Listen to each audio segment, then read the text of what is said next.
to watch it in a cinema for the first time. And there was like 1,000 people in the cinema. And I had no idea what was coming, you know. But when the film finished, I bawled out crying because it was so beautiful. I'ma give it all I got, like grinding every day. Ain't no other way.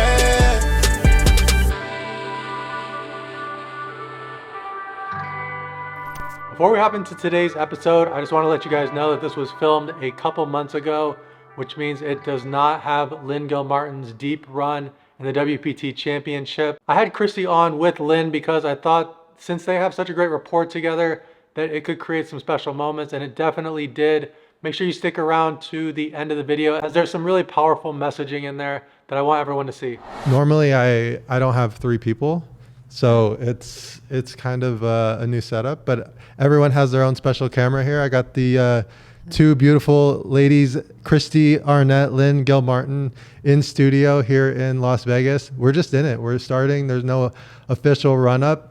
Welcome to Embrace the Grind. Thank you. I'm honored to be here. This is an impressive setup. Thank you. Lynn, where do you live, by the way?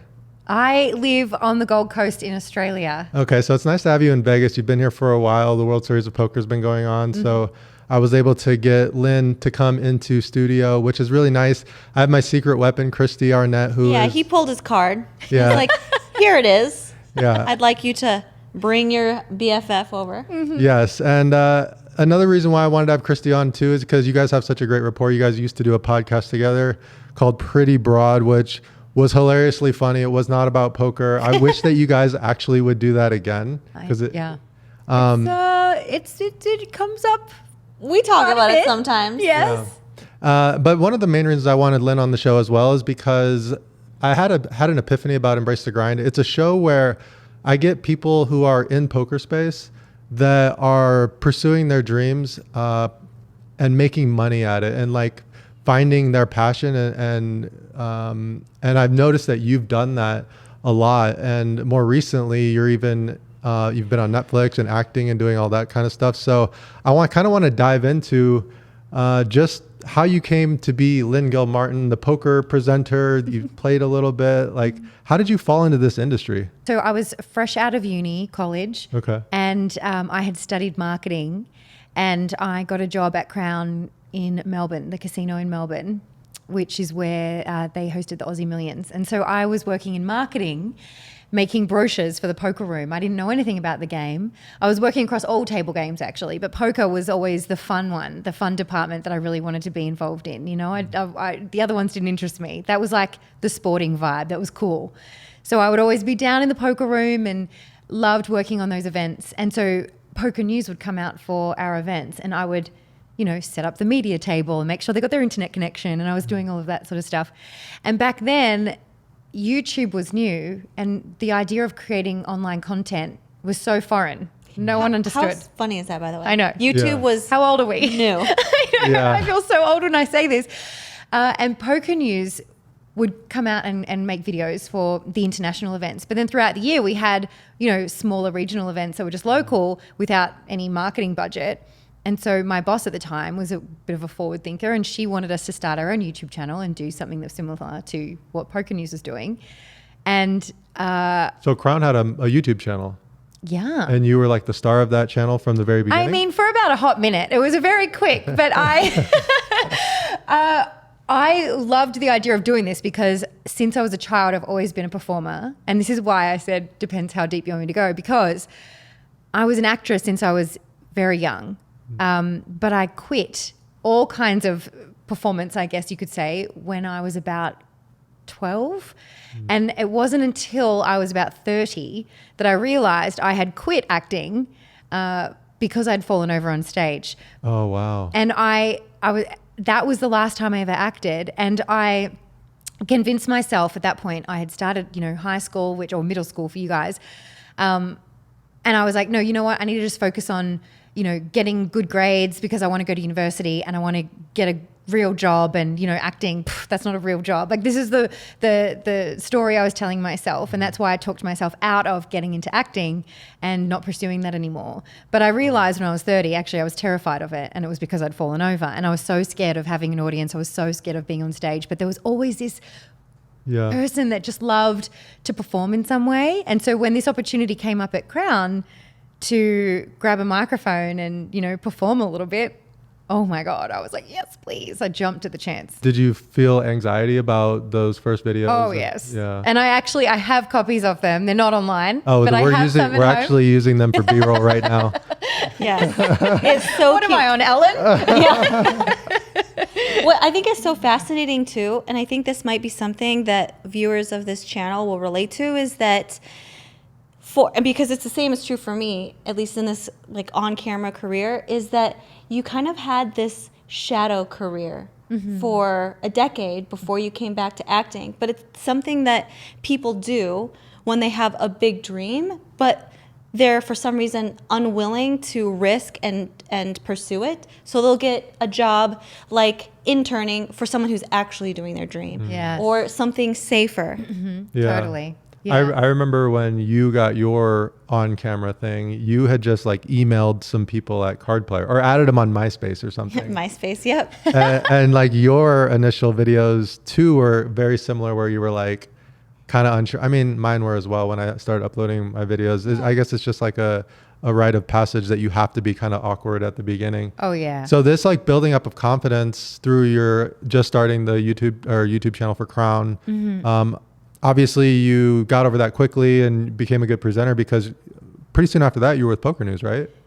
Really soon. That's why I was saying it was only a hot minute doing those videos at Crown, because this opportunity came up to work at the World Series in 2009 for Poker News. And so I am so proud of myself. I was 24 years old, and at the time I had what looked like a really promising career on paper, where I had just gotten a promotion, for my marketing career, right? So I had just been promoted from marketing assistant to marketing executive. I was only about 2.5 years out of college. I was 24. I was just kicking goals in terms of the corporate ladder. Yeah. And, I could see this clear path of success ahead. I knew what it would look like. Yeah. And when this opportunity came up to quit that, and also it was the global financial crisis. There's all these stories about people losing their jobs, and it was just a big risk to take, where this online channel, it just felt like such a foreign concept to just go to a country I'd never been to before. I'd never been to the United States by myself to do something I really didn't know anything about. I completely bluffed my way through. I did not know how to talk about poker back then. I had never played at a table before, because as an employee of a casino, you're not allowed to play.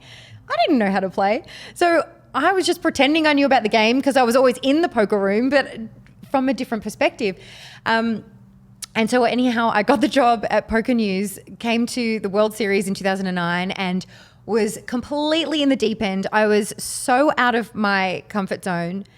It was terrifying, but I got through it. And I'm so proud that I did, that I just took that huge risk that you always speak so well about, and the importance of taking a risk in life. And I constantly thank myself, my younger self today, for doing that, because it was just the catalyst to so many more exciting steps in my life. Yeah, I think that can't be understated, because first of all, it's a different country. Second of all, you're at an established casino, big brand. I'm sure they not pension, but like health insurance. Actually, health insurance is free in Australia anyways. It is. And I didn't even know. I had no idea about that beast of a category to learn about, I guess, when I came here. I'm pretty sure my first trip, I probably didn't even have any at all. Like, I didn't know it was a thing. So now you're coming to the United People States. consider not taking their dream jobs if they don't include health insurance here. It's crazy. It is crazy. Yeah, so coming to the United States for a small internet company. One of the cool things I liked about Poker News, and when you were doing it as a Card Player as well, and then moved on to Poker News, is you're actually more than presenters. You guys are producers as well. Yeah. Coming up with like storylines, different fun ideas for creating shows. Do you feel like that this kind of helped you along with your path for acting as well? So much. Okay. And also for my role now with the World Poker Tour. I always remember my first day on set with the World Poker Tour, which happened about 4 years after I was working with Poker News, with Kristy, which is how I met Kristy, was at Poker News. But when I started with the WPT, it's this bigger, shinier job. It's on television, and it's the World Poker Tour. And I realized when I was on set, this felt like such a bigger job, but I was actually doing a fraction of the work that I did at Poker News because it was an online channel where we're producers, we're content creators. We were doing everything. Then suddenly I step onto a TV set, someone else is doing my hair and my makeup, someone else is grabbing the player to bring them to me, someone else is telling me what to ask that player, someone else is telling me, well, they've got this many chips and blah, blah, blah, and this is what happened. And I didn't have to pay attention to that because I'm here reading lines that someone else wrote. Like there was just so many pieces to the puzzle where it's just such a ginormous production that it wasn't really until I saw that and I saw how many people are involved in film and TV, which by the way, like, it is crazy how much goes on behind the scenes for everything you watch on camera. But it really made me realize how much we did. Like we were guns, we really got a lot of work done behind the scenes. And I feel like now though, the era that we're in, so many people like yourself, I mean, you're an incredible producer yourself too. Look at all of the content you produce. But that was so new back then. Yeah. It was just this whole new ball game that we were all just figuring out along the way. So you mentioned that 30 years old was kind of the catalyst for you recognizing that you kind of always had this thing inside of you where you wanted to be an actress or perform or be on stage, and you had this epiphany at 30. Is that exactly the point where you were like, I'm going to do this? Like, I'm going to take steps to, and what were those first steps? Yes, I had moved to LA when I started with the World Poker Tour, which was, I think I was about 28. I feel like moving to LA is like one of those things where you're like, okay, I'm here. Like, Yes. This is an opportunity to do something. You kind of experienced that too, Kristy, right? Yeah, for sure. And also you had talk a little bit about the WPT family. They kind of were supportive of that too. Because when you move for a job, but you also have like another dream, that's like... Yes. Yeah. Yes. Adam Pliska, the CEO of the World Poker Tour, has always been like one of my biggest cheerleaders when it comes to acting, and he's so supportive of it. And when I'd first... Well, to rewind, it actually took me a couple of years though. So to go back to what you were asking, I had moved to LA and it was always on my mind like, oh, there's an acting class around the corner, and I was always sort of looking it up to see what's around, but I felt like I was in the Olympics. I was like, I have no business signing up for an acting class. No, but it took me a couple of years to get the courage, and it was through a friend that I ended up signing up to this workshop, to a course that was for a whole week in acting. She needed help. She needed a seat filled. It was like the day before it started. It was like kind of jumping in the deep end sort of moment. And so I signed up for this 1 week. It's called Hollywood Immersive, and it was amazing. A whole week immersive experience in the acting world. And the first day that I went up on stage, I had to read a monologue in front of the 20 other students. And I felt so intimidated because all the other students, they'd all flown in from all around the world, because that's the idea. It's all these actors from all around the world. They come into Hollywood and have this immersive experience, and they meet all kinds of people in the industry and then study, work on a scene, and then put on a performance at the end of the week. I was so nervous doing this. There were Disney kids in there who have been acting their whole lives, and I got up to my monologue. And the feeling that I mean, this sounds so cliche and ridiculous, but it's so true. I felt so alive on that stage, and also in that room. I felt for the first time in a long time, everyone was so, I mean, actors are just like quirky and boisterous and loud and very like unapologetic for who they are quite often. And I just felt like I just belonged. It just felt really wonderful to be with that group of people and to be on stage, and the way that felt. And I thought, oh my God, and it just all came back to me. That was when I started to think, why did I stop doing this? And I sort of remembered, oh my God, it was because I fell over, and it was all sort of unraveling. So it was from after that week that I then was like, okay, that's it. I'm signing up to acting classes. I'm going to pursue this. And I did. And then Adam and the World Poker Tour were so excited by this idea, like, okay, cool, like you're doing this as well. Because in between tour stops, I was just in LA. So it was just like the perfect complement to what I've been doing with the World Poker Tour, traveling around with poker. So the way that the two dreams have just like flowed alongside each other has been a dream. It's been amazing. Yeah. From where you started at to where you are now in terms of acting, do you feel like it's been a ton of work, a lot of a grind, or do you feel like you kind of had like a natural instinct that you're pulling out of yourself? That's That's a great question. So in terms of the work, like the actual acting, it has felt very natural, but for sure I've been learning a lot along the way. But a lot of them is an enjoyable experience and like aha moments, and it doesn't feel like a grind at all. It's actually like, oh yes, like you just feel like it's like a win when you figure something out, when you do something new, when you like, because every script is kind of like when you sit at a poker table and it's a different game every time, right? You've got these 8 opponents, the game's totally different to last night, right? It's the same when you have a new script. You've got this series of this dialogue, and the more you read over it and you read over it again and you read over it again and you think like, well, what would I do there? And then blah, blah, blah, and what would this character do there? And you're just dissecting it. And then as you do that every time, it's like new things pop up and you see more things come up of the page, and you then think about events of your own life, and then you apply that, or something else that you saw on TV or whatever it is. You're just like adding all these things in there, and every script is so different in that way, depending on the characters that are written there on the page and what you decide that they're going to be. And then also you'll read it in one way, and then when you meet the person who's playing alongside you, it'll come out completely different, because the way you imagined it, they're playing their hand totally different to how when you were imagining how it went when you were strategizing. But so all of that's been fun, but the grind was definitely the business side, the getting reps, getting auditions. That's a grind, and there is that part to it. So everything has the good and the bad and the hard, but I definitely think when it comes to the art form itself, or the activity itself, if that lights you up and that's what you love, that's a pretty solid sign that you're doing the right thing. But then around it, you just got to sort of learn to find the balance and not let it get you down when you've got to do the admin stuff, the stuff that isn't as fun. Okay, but it's there and it's necessary. What is the grind for a new actress starting out in LA? Is it going to like auditions all the time? Is it going to like classes? Is it having your agent try to like get you? I don't even know what it looks like. No, they're great questions. The big grind when you first get to LA is when it's so funny.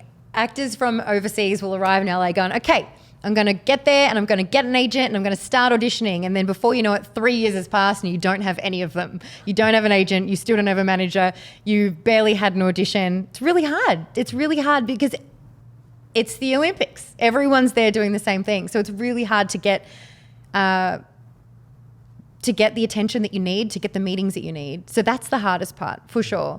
Were you able to get an agent pretty quickly? No. Oh, wow. No, it took me a long time. And that was probably the hardest part, was getting the right reps. Like, and I did have, and then that was really difficult. It's like one of those things where agents are like, well, I want to see your work, but you can't get work without an agent. Exactly. The chicken and the egg. Yeah. And But in terms of the grind, I was curious if you could talk about what your kind of intentional ways of going about it was, because from just being, on the periphery and sort of in your classes a couple times, like I just really saw that you pursued this dream in a way that was much more like intentional. Like, I don't know a better word for it than most people. So yeah, I do try to be intentional with everything and not lose myself in how things should look, like this is the frame of like what this is supposed to look like, and I need to like have the agent and have the manager. I just kept whenever I get frustrated by it, I just kept coming back to accepting where I'm at and being grateful for where I'm at. Okay, I just haven't met the right one yet. It's better than being signed to the wrong one. Or just allowing myself to be patient and to just keep bringing myself back to being present and grateful for where I'm at, because it's always served me well, always, and it's come back full circle many times. That's definitely where my intention has come from, but also to ensure that I am surrounded by good people. There's a lot of toxic energy in Hollywood, in a lot of industries. It doesn't matter, or even in a schoolyard. It's just who you surround yourself with is so important. And the very first trip I ever had to LA, this is before I worked for WPT. This is when I was at Poker News. I was here for a summer, and I thought, okay, I did the thing I told you about. I was like, I'm going to book 1 week in LA. I'm going to go and find my agent. I signed up to this hosting course, and I thought I'll just have it all sorted, and then I'll get my visa and I'm going to move. I went. It was the most horrendous week. I did this hosting workshop that was awful. It just gave me this really toxic picture of Hollywood that isn't my reality, I'm grateful to say. But when I saw that as my first introduction, I said, Wait, to myself, I need to know details. Was it like a creepy guy that was like? It was a woman, and she just. Was it like a money grab? It felt that way, and then the way that she painted the picture of LA. And the industry, and if you want to make it, you've got to, it's cutthroat, it's this, it's that. You've got to. She just made it just, and I thought, okay, well, that's not for me then.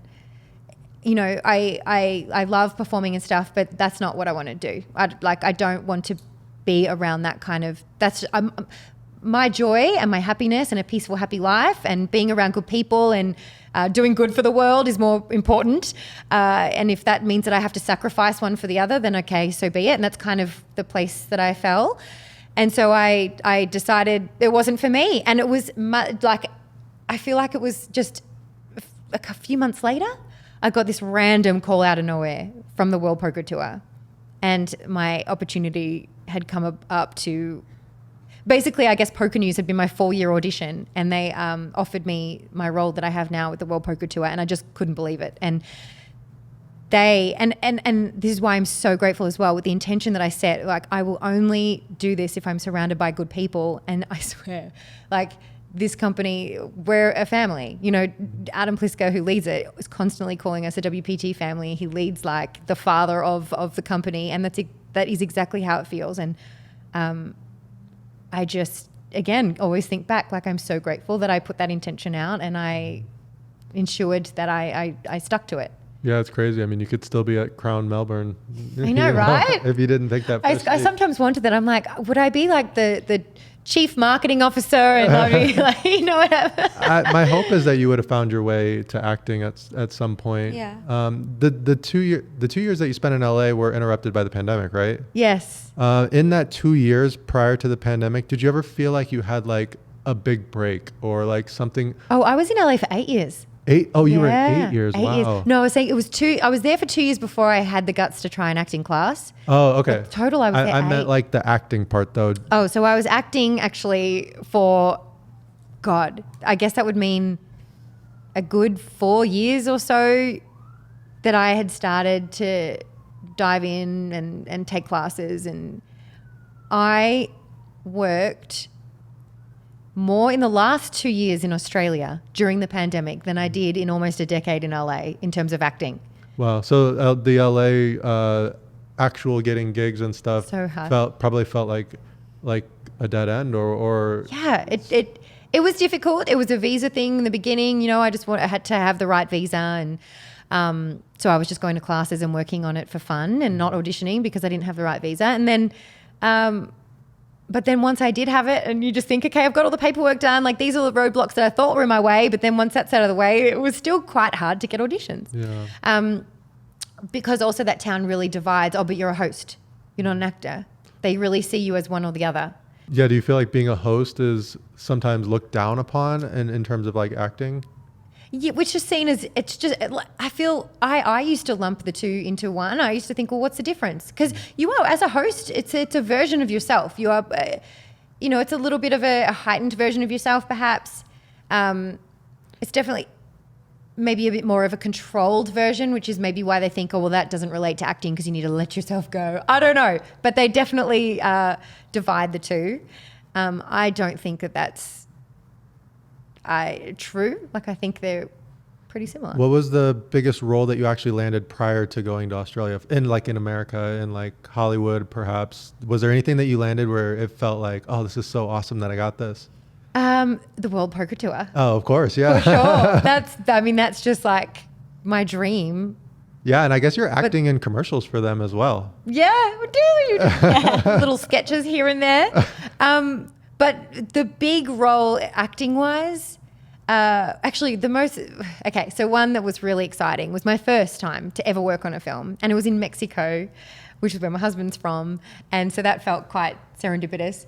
And I was working in a scene. It was just one scene. I was playing this Australian hippie alongside Gael Garcia Bernal, who I love. He's amazing. Angel and I had just been watching his show I can't remember what it's called. Anyhow, he's amazing. It's on Amazon. It'll come to me. Anyway, so I was like starstruck. I'm going to work alongside this amazing actor. He's an Argentinian. He's amazing. So we go. I have the best day. I'm on set. I'm so overwhelmed. Everyone's speaking Spanish. I don't speak Spanish. It's my first day on set. I had no idea what was going on. I was just like in a dream, in a daze. It was insane, but I had the best time. And I was so excited about it, right? I'm against like, I'm up with a real star. And I'm like in this And you movie. think about, and you always have to think about your reel, right? My reel, The yes. reel that you're going to show everybody else your work. Yes, finally, I have something to get at that agent. to get that to get that agent. audition. Yeah. The chicken and the egg is working now. Okay, I've got one of the pieces. It's rolling. The movie finally comes out and my scene got cut. Oh no. And that's just the nature of the Did business. you know before you watched the movie? No. Oh wow. So you're watching, But waiting. but I hadn't actually seen the movie either. So the movie premiered at Berlinale, and in Berlin, and so I hadn't seen the movie, but I knew it was on screen and like they were there, and I thought that I was in it, and then they're like, "Oh yeah, sorry, Winnie, your scene got cut." Oh. How hard was it for you to develop an American accent with your acting? I feel like that would be impossible. Living in LA made okay. it much easier because naturally I had to do it so that people could understand me. What? Tell me. I'm sorry. Do you not remember me standing behind a camera? Oh, yes. For your auditions Yes. and me telling you how to say it Yes, in Kristy. American? Kristy is officially my voice coach. Thank you. My American dialect coach. She was, that was a grind. That was early in my audition days. So there are two different ways you can audition. If you go in person and you're there in the room, which you might see, like if you ever see online or something, and you'll see that sort of environment where the casting director, and it's quite intimidating. They're all sitting there along a table and you've got to perform. But the most common way is just to self-tape. So you tape yourself at home, which means you can do 20, 30 versions if you want to, and you pick the one that you want and you send the right one. Poor Kristy was there in the beginning of my self-tape journey, and I think we did like 40 takes. And I would like read. There was this one, it was like a Law and Order type show. Yes. And I was like, recording, and I would say a line, and then she would say a line, and I thought it was so fun. That was a highlight. She thought it was fun until take number 5 or 6. Still thought it was And fun. And I'd be like, later. What do you mean? Later? Later. Oh, later. Later. Oh, okay. You know, a funny thing too, when I first started with WPT, I remember asking them, I felt really self-conscious about the way I say World Poker Tour. And I was like, do you want me to say it with an American accent? They're like, no. Like they loved that I had it added the world to the World Poker Tour. But I wasn't really for a long time self-conscious about how I said it. But even then, even now, if I am introducing myself to someone, I have to say it with a little bit of an American accent. Otherwise, they're like the Poker. The World Poker Tour. Oh, But your accent is amazing now. no, thanks. Yeah. And now she's just like, we were staying together this summer, and she's doing self-tapes. She just crushes them like so easy. Now I'm like, Now you're pro. maybe I'll do 2, maybe I'll do a 3rd, and I'll still send the first one. Have you had a role where you talk in an American accent? Yes. Oh, wow. A few. And actually, I feel like it's easier to act when you have an accent because it feels easier to like get out of yourself and into a bit of another character. It's like a little trigger or something.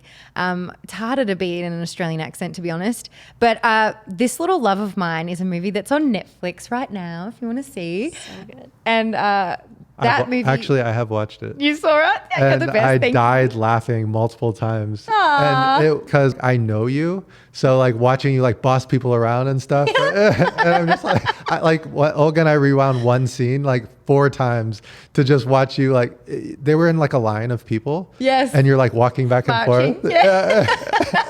You had an American accent in that Yes. one. Okay. I had forgotten. That was American. Don't want to ruin it, but everyone in that movie is Australian, and we all have American accents. But because that was actually the first, potentially one of the first films in the world to come back in the pandemic. So we filmed that in June 2020.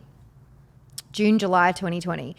And that In Australia. In Australia. Which was very strict at that point. Yes. So there was hardly any COVID at that point. And we filmed up in the rainforest, up in far north Queensland. So it was just this tropical paradise.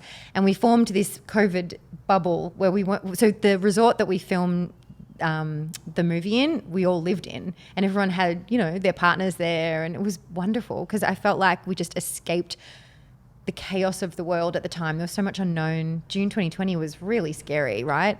And we just got to lose ourselves for 5 weeks in this beautiful little rom-com, just escape into this story.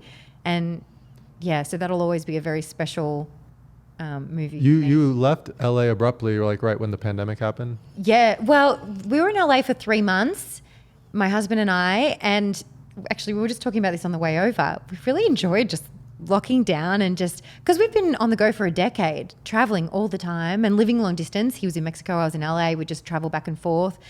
And so just to stop and not go anywhere and just be with each other was the greatest thing for our relationship. And we ended up getting married right after it. But it was this film that made us move to Australia. So you got the call and... I got an audition in May. I was like, what? Who is auditioning right now? And it was so random, but this little film in Australia I heard was going to fire up at some beach town, and I didn't even know what beach town it was. I didn't know, so I just thought, okay, well, this is fun. So it gave me something to do. Angel and I did the audition and sent it in, and long story short, I couldn't believe it, but I got the role. So we had to quickly just gather our stuff. Angel and I were not married at the time. We'd been together 10 years, but we just kept putting off, getting the contract. Oh, which probably made it difficult for him to travel to Australia. Yes, because the borders were closed. So we decided on the Wednesday to drive to Vegas on the Friday, get married in a drive-through chapel in Vegas so that we didn't have to wear a mask. So we stayed in the car and drove back to LA and got on the next flight that Sunday. There was only one flight a week at that time to Australia, which was terrifying. A repatriation flight, they called them. Oh, it's such a perfect story that you two get married in Vegas. I know, right? Yeah. This has always been our second home. Yeah. When you arrived in Australia, did you think it would just be for the show, or did you kind of know that it was going to be like a long-term thing? Not at all. So we left all our stuff in our place. We just packed for thinking that we'd be away for 2 months. So I knew that it would be a 5-week shoot for the film, and then we thought that we'll go hang out with my parents in Melbourne for a while. Everything will calm down and we'll come back. And the night before we left, when we were packing, was when all the riots hit LA.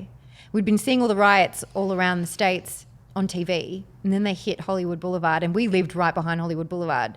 So we could hear all the helicopters and the sirens while we were packing, and I was so nervous. That was a scary time. That was so scary. I actually wanted to drive to the airport that night because I was so scared we were going to get locked in because we were in Hollywood. So I was like, are we going to get barricaded in? Is something going to happen overnight? I won't be able to get to the airport. It was really scary. And then when we land actually in Australia, we have the Australian military taking us into quarantine. Very strict, like staying on one floor, not allowed to leave that staying floor. in one room. Not even in the floor, room. just the room. Couldn't leave the room. We got 15 minutes of yard time, we called it, where they would come, a police officer would come and knock on the door. You didn't know what time it would be. You just had to call in the morning and say, I want my yard time. They'd come maybe 10 minutes later or 5 hours later. And they'd go, okay, let's go. And they would escort us down and we would get our fresh air. And yeah, but I have to say though, I loved it. So that was an amazing experience. I mean, I'll never forget. It was still also so new to the world, that idea of 2 weeks of quarantine in a hotel. So I was sharing a bunch on my Instagram stories. I had probably 10 times the amount of views on my Instagram stories at that time because everyone was so intrigued by this whole process for those 2 weeks. Yeah, paid for too. Right? All paid for. We ended up getting a lot of Uber Eats because the food was, pretty bland, but it was all free. So when that show wrapped, the filming of that, what was the thought process on, do we go back to LA? Do we stay here for a little longer? Was there another opportunity that already had came up or? So mid filming, we realized, okay, things are not calming down. So we thought everything would just calm and we'd go back. We realized it wasn't. So we just decided to pack up our stuff, and Kristy was amazing and helped. Like, we booked some movers, and that was scary too. She's arriving like double masked and gloved, and to get our stuff all packed up and shipped it all back to Australia. And then I did, right after that film, just a few weeks later, filmed another movie called Kidnapped with the same production company up in the same part of the world. Pro tip, by the way, if you guys want to watch Lynn on Netflix, all you have to do is type in your name. Ah, I love so how cool. Netflix does that. That is amazing. Because then there's, what else is on there? There was only one the time that I In searched. American Netflix, there's only one. But in Australia, there's 3 things. Oh, nice. There's another series called Dive Club where I play this pirate, but it's only a small role at the end of the season. And that was super fun. That was with an Irish accent. Didn't your mother tell you not to touch things that aren't yours? Leave him alone.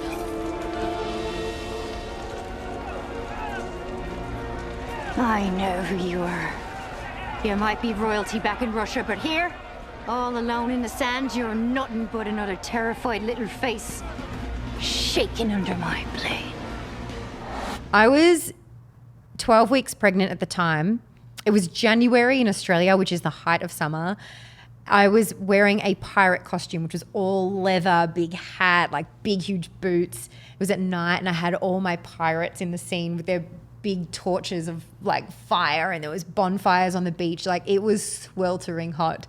And I remember driving to the set that day. I had to get the driver to pull over so I could vomit on the side of the road, like in my first trimester. But it was such a badass character to play. I loved it, like loved it. I had to fully scream at this girl. Like, it was, you know, it was just so fun. So I just love, though, that Bodhi, my baby, was in my belly at the time. So when he's older, I can be like, you're in there, that badass pirate. It's your mama. Yeah, we should talk about babies, because you guys both have a baby now, and they're young, they're a handful. They're obviously amazing. Has that been a struggle for your career? Has things had to go on hold a little bit, or? That's what I always feared, and it has not been that way at all.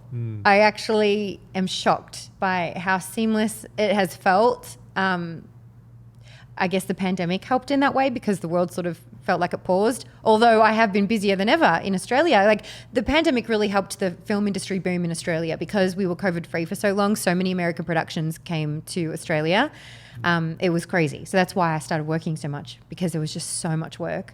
And hopefully it'll stay that way. More studios popped up and everything. But yeah, with having a baby, I put it off for so long because I was really scared that would, you know, I've been working so hard towards this goal, and I know I'm not ready to pause yet. What if I lose my momentum?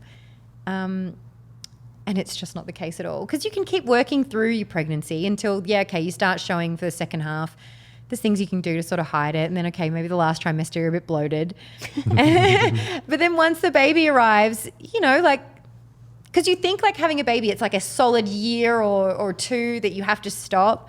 But it's not. You just make it work. I mean, I really overextended myself after having Bodhi, and was working too much for sure. I think I pushed myself way too much, which Kristy heard all about. But you can make it work. Like, you can figure it out.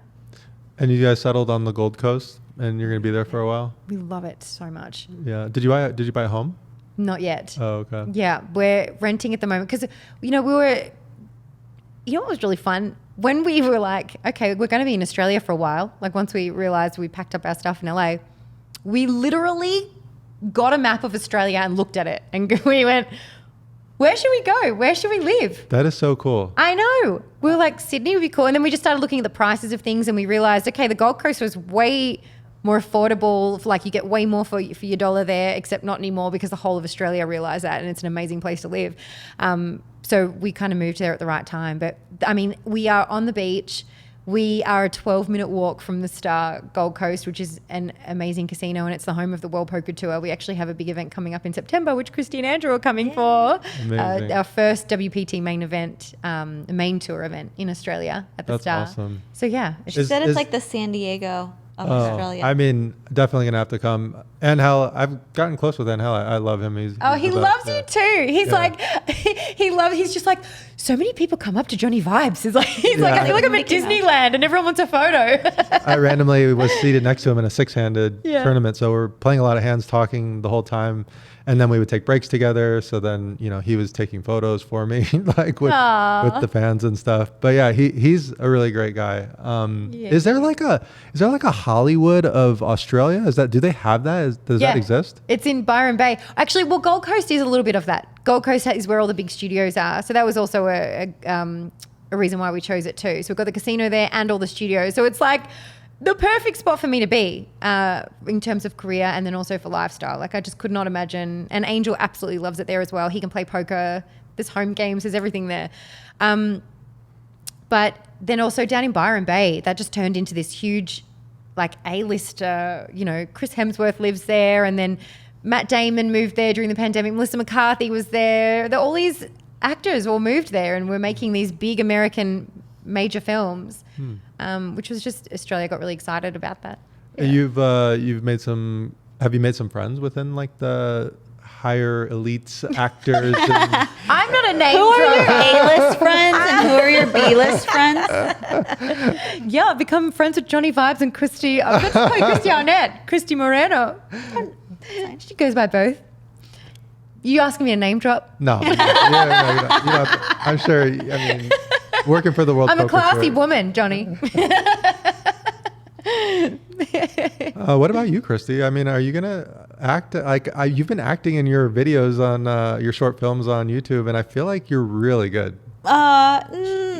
Well, we took an improv class together, and that was really fun. But I think that all kinds of storytelling is just my favorite. And if there is a part that needs a little something, like I'll just do whatever it takes to tell a story. But I have to say, though, even my foray into LA or whatever, or even giving myself permission to say that I want to be a storyteller was really a lot inspired by you, to be honest. Watching you kind of just say to yourself, okay, actually this is something I want to do, which, by the way, acting and going to Hollywood is probably the hardest dream to like say out loud, because everybody's like, oh yeah, you and everybody else or whatever, or people will have their own assumptions or who do criticisms you think you are? or judgments about it. Exactly. And there was a couple of years, because we met in Poker News. We just talked about this like 15 years ago or something. Yes. Wow. It's crazy. That's a lot, yeah. And we became really good friends. But then there was a couple of years where we weren't that close. And, we were in different parts of the world or whatever. But then the World Poker Tour invited me to come roast her ass. Ooh. They had, where it was a literal roast where people would just go up to a podium and just like give it to her. Yeah. And they invited one of the best nights of my life. Yeah. I loved it. Because Australians are weird like that. They like stuff like that. I felt so loved. That's what I said, because if you like someone, you give them shit. And that's how you bond. Yeah. So I felt so loved that night. But I was super nervous because I'm like, I haven't seen her in a few years, but now I'm just going to go up on stage and talk about her. And I talked about how it's really embarrassing to be with her sometimes because she loves animals so much. We were at like this party in Brazil and leaving this like really classy restaurant. And I just look outside and she is on her hands and knees playing with these street dogs and like letting them lick her face. And there's like people standing around. We're just like, and then Lynn's like, she yells at the people in the restaurant. She was like, bring steak, the best steak you got. I'll pay for it. Bring it. And then everybody, it was really cute. And then the guys at the restaurant, they bring out this steak and she's just feeding dogs. We had some fun adventures. Yeah. How lucky are we? We got to travel the world together as 20-something-year-olds. I know. Just see And the talk world. about poker. Talk about poker. And feed street dogs. Yeah. Wow. You empathize. You would do the same with the... Yeah. I'm a big animal lover as well. Yeah. That feeling that Lynn was describing, where she kind of felt like alive in those acting roles. Do you feel that when you're like on stage doing your storytelling stuff, or do you feel terrified? Oh no. I when you said that, I got goosebumps because recently I was just in LA. You were there, and I was on stage telling a story, and in a big theater with like a lot of people there, and there's no like, it's like singing a cappella. There's no like band. There's no like support. It's just you and a microphone. and everybody's staring at you. Yeah. And actually, she went to the first Moth with me. We went together. She was there the first time I stood up on stage and told a story. And she was amazing. Like, you know how when someone does something for the first time, Yeah. and you're like, and you just want to give the supportive, you were great. It's so surprising to me. She was legit professional. Like, That's she what I'm blew saying. my mind. That's what I'm Not saying, the because first. usually there's like this ramp up period of practicing or bombing a couple times or like feeling nervous. But like the first time you even did stand up comedy, Oh yeah. I was like, this is good. Like, Yes. like how your timing is great. You're confident. Like even the way you're holding the mic feels like you've been doing this for a long time. Well, I have held a mic for a long time. But actually, the first time I did stand up was because after I did the roast with Lynn, Adam Pliska, who we've talked about, he's also in a weird way, not weird, it's not weird, but like in a far way has been a mentor to me too. But he was like, you should do stand up. And if you do it, I will donate $1,000 to charity. So like I can't not do it.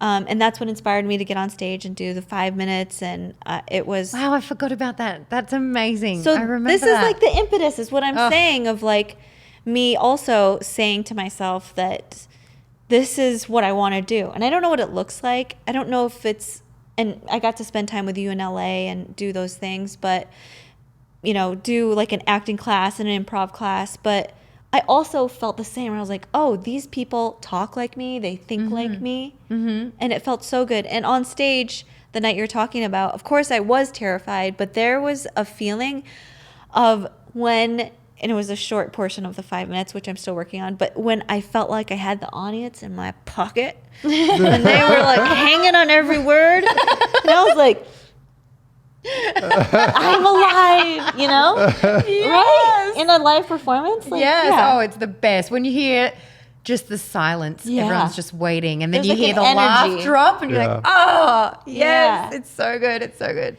I feel like some poker players, maybe they feel that way when they just make a move and they can see Yeah. everyone at the table looking, and then the guy mucks and everybody's like, Yes. what did he have? You know what I Yeah. mean? Yeah. Sometimes where you're so proud, but you don't even want to smile because like you don't want people to You're know like, that be you're cool. But inside, I feel awesome. I'm cool. I'm cool. awesome. I'm cool.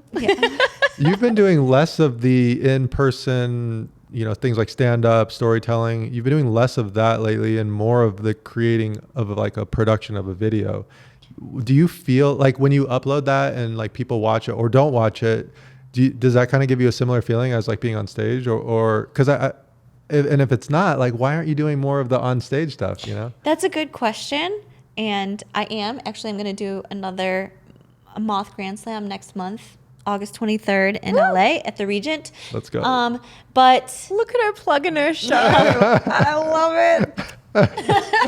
isn't that what you're supposed to do? Yes, it Literally someone told me if you want to make it, if you got to be shameless.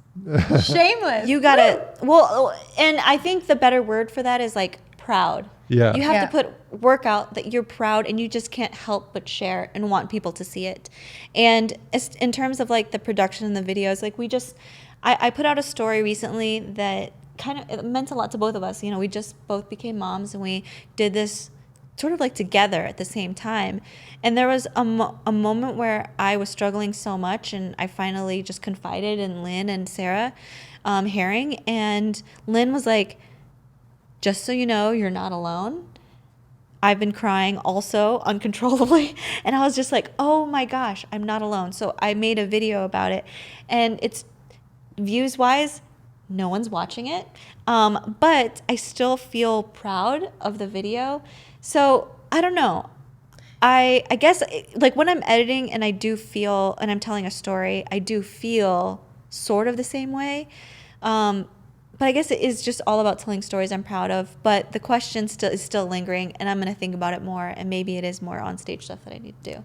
I will brag a little bit. You started a channel from scratch with no subscribers, and within one of the first uploads, probably first 10 uploads, you had a video that went viral within a niche and has over 500,000 views, maybe close to 1 million views. I'm not sure. I haven't looked lately. 1 million, yeah. And the comment section is like insane. Like it touched so many people that thousands of people commented just like, this story is insane. Like I'm subscribed, like please put out more content.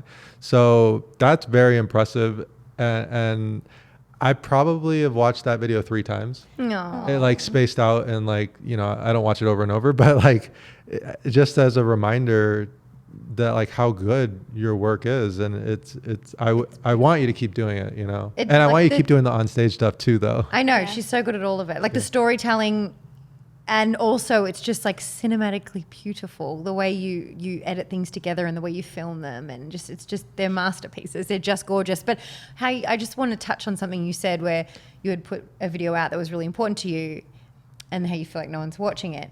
But the beauty with the internet is it's out there forever. And a great example that I always love to go back to is an actor that I am friends with. He's a really funny guy, and he would put out all these sketches on his Instagram.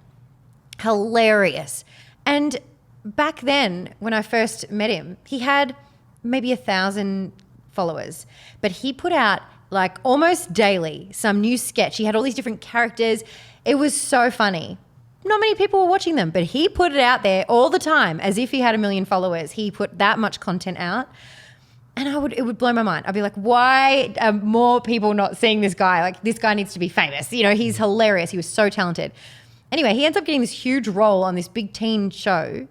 And instantly, almost overnight, because it was a big teen show, Sabrina, he got like 1 million followers overnight.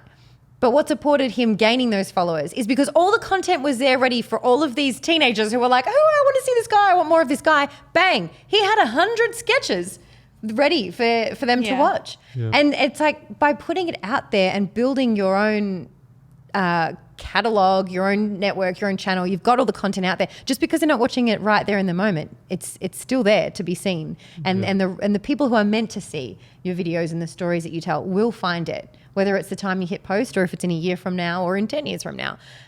You're telling stories to hit people. And one of the things about your content too is it's what's called evergreen, meaning that like it's going to be relevant in 5 years, 10 years.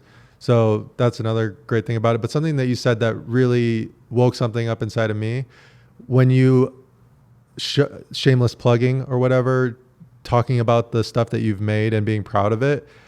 I have this thing where when I upload something, like I feel weird even watching it myself. Yeah. You know, like almost like cringy, like I'm not proud of it, you know, or maybe it's just like a lack of confidence, or it's so vulnerable. You're putting yourself out there for judgment. And I think it's important to be proud of the things that you put out there, and be able to watch one of my YouTube videos with like 6 other people in the room and be like, oh yeah, you guys should watch this. I made this video. But whereas now I would be like, oh, let's change it to something else. I think that there is a really careful balance, because while you should, of course, be proud of what you've done, there's also like a perfectionist attitude that's also not healthy. Because if I edited everything where I never had that like, oh, it drags here. Is everybody okay who's watching? Like, do I need to like do something? I'm like worried is someone's checking out, you know? Then you'll never post anything. So there is a balance. And also you need other people to give you feedback. Like, is this slow? Because sometimes we're not always our best judges. So like there is a balance. And I do think that you've done a really good job of that. I mean, you really make sure that you're learning all the time and that things are always improving. And yeah, so I just want to make that point, because I think if some people think they should never cringe when they put something up, that's not true. That's not true at all. You just get less cringy, and then you figure out your thing, and then it just becomes easier with practice. Yeah. What about you, Lynn? Like, when you have a movie coming out, do you gather all your friends and you're like, let's get together at my house. We got the popcorn ready. We're going to watch the film that I was in today. And you're like proud of it, waiting for everyone to watch it with you. I wish I've had enough movies to like be like, oh yeah, on movie number 12 I did that. No,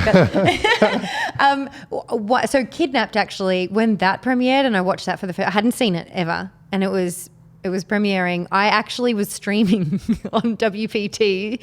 I was playing Club WPT. It was the time of my stream, so I watched it.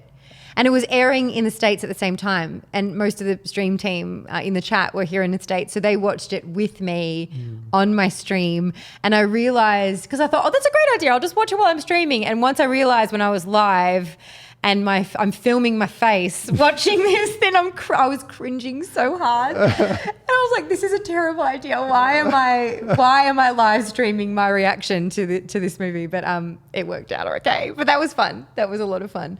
But yeah, you've got to be proud. But actually, when This Little Love of Mine premiered, that was at a film festival on the Gold Coast, and that was exciting because we all went to a cinema, and I had my friends there and my family there, and there was a red carpet, and I was pregnant, and it was just like, it just felt like my life was just complete. But to watch it in a cinema for the first time, and there was like 1,000 people in the cinema, and I had no idea what was coming, but when the film finished, I bawled out crying because it was so beautiful. Oh, Yeah. It just blew me away. And so it seeing made me yourself so proud. on the big screen. I couldn't believe it. Oh, Was like your outburst of emotion, do you feel like it had to do with being proud, being like feeling like you had accomplished something? It was definitely, I did feel like I had accomplished something, but I felt like I was so proud of the entire, it just is such a beautiful film. It's so colorful, and to see it so big on the cinema screen. And also because I have so much emotion attached to that, because I'm so grateful for that film, for what it has done for my life in terms of just changing my life, like getting me married. It was the catalyst to like moving to Australia, having a baby. Like I just feel like that really set off a really exciting time for my life. So I just felt I saw all of that on the screen. And then also in terms of my career, like that was what I dreamt of from when I was a little girl, and it was happening, it was unfolding, and it just felt surreal. Yeah. I'm having this realization talking to both of you about, being a part of things that are created on the screen, or your YouTube videos or your movies, and you have babies now. And like, I feel like it's so cool that Bodhi is going to be able to pull up a movie in 15 years when he's in high school, and this is my mom acting, and then Miles is gonna be able to look at the YouTube video that you made about conceiving him and all that stuff. It's just, we have like this unique, it's like a gift to ourselves that we get to make these things, and it's a reminder for me to like make content that I actually like am proud of and like want to watch later. Like I don't really care about showing people how I played pocket jacks, like my future kid and Olga in the future is not going to, hey, put on that episode where you folded jacks or whatever. No, they're going to be like, put on that episode where we traveled to this place and experienced this thing, and you had it captured so beautifully in this way. So talking to you guys is really lighting a fire inside of me. Okay, I need to make content that is going to be evergreen, that I can show my family later on and that I can be proud of. So it's really cool that you guys are already doing that, like without even, like maybe you didn't even have a realization that that's what you were doing, but like it's there now. It's nice to hear that spoken in words, like, yeah. Thanks. Well, I mean, it's been a great talk. I feel like we've covered a lot of stuff, and your acting career while young, it's off to a hot start. Thank you. So I don't feel young when I talk about YouTube being new when my career started. Were you on MySpace, by the way? Oh, yeah. I was like early adopter on MySpace for sure. Yeah. And I got teased for having one. I saw your MySpace. You're a loser. That's what someone told me on MSN Messenger in a private profile. Wow. Where's that person now? Yeah, exactly. Mm-hmm. Exactly. Not a famous actress, probably not. Well, thanks for taking time, both of you. And thank you. I definitely am going to come visit the Gold Coast at some point. The September trip's not going to work out for me, but I'm excited to have you guys there. The San Diego of Australia, and now you will be able to introduce me to all these famous people that A-listers.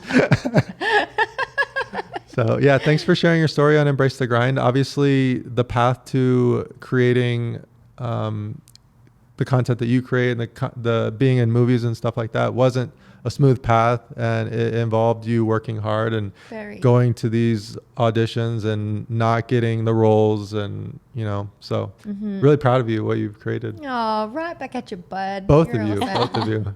And thanks again for joining us on Embrace the Grind. We'll be back for more episodes. Lynn Gilmartin, I hope you enjoyed all the B-roll that I put over. Oh, God. All right, bye, guys. Thank you. Bye. Oh, Awesome. that was fun.